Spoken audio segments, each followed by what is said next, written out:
Puluhan petani di Batubara merasa gembira dengan putusan Mahkamah Agung yang memenangkan gugatan masyarakat terhadap sengketa lahan yang dikuasai beberapa PT perkebunan swasta. Namun proses eksekusi lahan masih belum berlangsung hingga petani diiming-imingi oknum yang mengaku mampu mengurus surat hak milik. Bukannya mendapat surat hak milik tanah, diduga petani malah tertipu ratusan juta rupiah.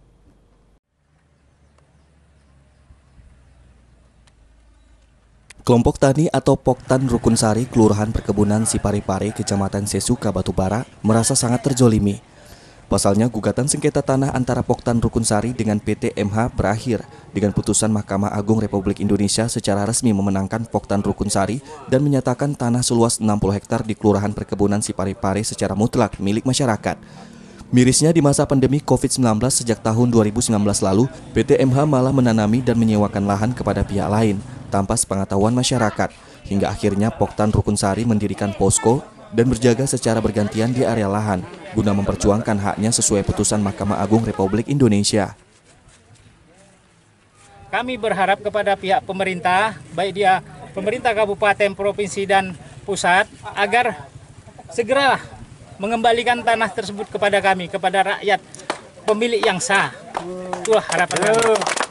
Sampai hari ini tanah ini masih dikuasai oleh kebun PT MH begitu? Ya, pada saat itu juga kesempatan diambil lagi oleh pihak perkebunan. Mereka secara diam-diam menyewa-nyewakan lahan tersebut kepada pihak lain. Ada pihak ketiga yang mengaku-ngaku bisa menyelesaikan masalah kelompok tani Rukunsari ini dan bisa mengeluarkan surat sertifikatnya langsung. Jadi masyarakat terperdaya dengan bujuk-bujuk manis mereka, dan beliau tersebut, pihak ketiga tersebut mengutip dana yang cukup besar, sudah hampir 1 miliar sudah diambil dari masyarakat kelompok tani Rukunsari, tapi hasilnya nyatanya sampai sekarang nol. Semua anggota ini 7 juta Pak, kali 16 orang satu hari itu kelar.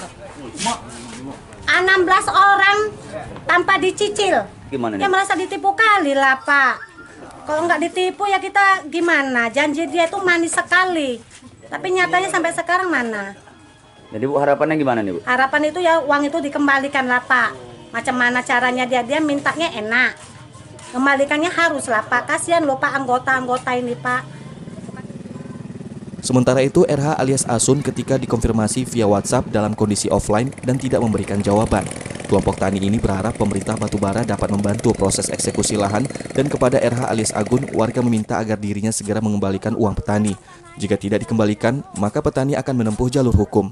Dari Batubara, Fadili Pelka, iNews melaporkan.